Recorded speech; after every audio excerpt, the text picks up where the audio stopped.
चौथी बार वो बनेंगे नहीं, ये मेरे अंदर से कोई मुझे इल्म रास्ता नहीं दिखा रहा। चौथी मरतबा वज़ीर आज़म बनना आपको नजर नहीं आ रहा? मुझे समझ नहीं आ रहा। देखिए मैं गलत भी हो सकती हूँ, मैं फिर ये कहूँगी, हालांकि पूरी कौम को नजर आ रहा है, पूरी कौम को, ठीक है, पूरी कौम को नजर आ रहा है, इतनी क्लैरिटी से नजर आ रहा है, हाँ, यहाँ तक कि पीटीआई को नजर आ रहा है। हाँ जी, लेकिन आप कह रही हैं कि मुझे समझ नहीं आ रहा। मुझे नहीं समझ आ रहा। अच्छा, मुझे ऐसे लगता है कि जैसे वो किंग मेकर बन जाएं, वो किसी करीबी को आगे ले आए या वो किसी पे हाथ रख दें, मुझे पता नहीं क्यों।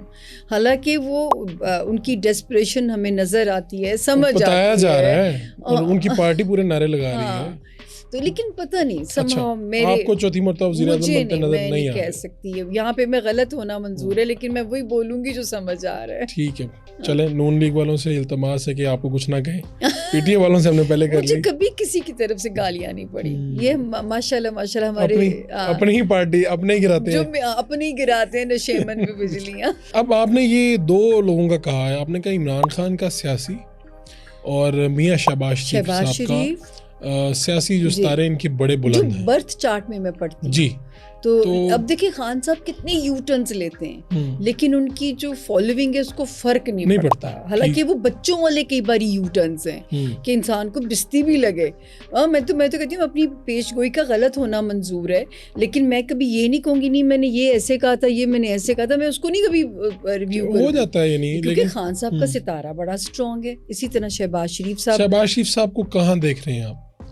मुझे तो आगे भी उनके सितारे बेहतर नज़र आते हैं। मुझे तो ऐसे लगता है कभी कभी शायद मियाँ साहब जो है, मियाँ साहब का सियासी सितारा जो है अभी भी देखें, मियाँ साहब का सेकंड हाफ से सितारा सरस्वती से निकल आया, ठीक हो गया।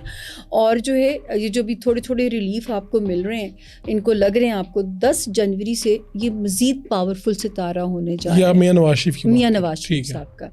लेकिन 3 बार तक तो फ़ारूक साहब वज़ीर आज़म बनने की पेशगोई मैंने बल्कि मुशर्रफ साहब के दौर में भी की जब वो जिला वतन थे। अच्छा, तो मरीम नवाज साहिबा कहाँ पे हैं? ये भी इंटरेस्टिंग सवाल है। देखिए उनकी बहुत एफर्ट्स हैं, हम देख रहे हैं लाइमलाइट में हैं, लेकिन मुझे ऐसे लगता है कि 2025 मरीम नवाज साहिबा को कॉम्पनसेट करता है।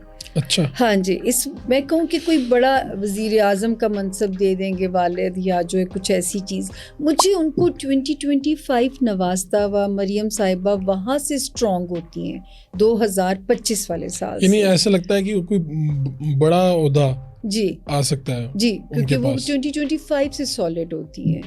हाँ, ये ज़रूर है कि अब जो सिस्टम बनेगा वो एटलीस्ट कोलैप्स नहीं करेगा, लेकिन ये भी नज़र आता है कि किसी एक पार्टी को बहुत वो नहीं मिल रही है, मेजॉरिटी नहीं मिलेगी, ठीक है। मतलब ये भी नज़र आता है कि ऐसा नहीं मुझे इम्कान नज़र आता कि वही अलायंसेस के साथ ही पार्टी हुकूमत बनानी पड़ेगी जो भी आएगा।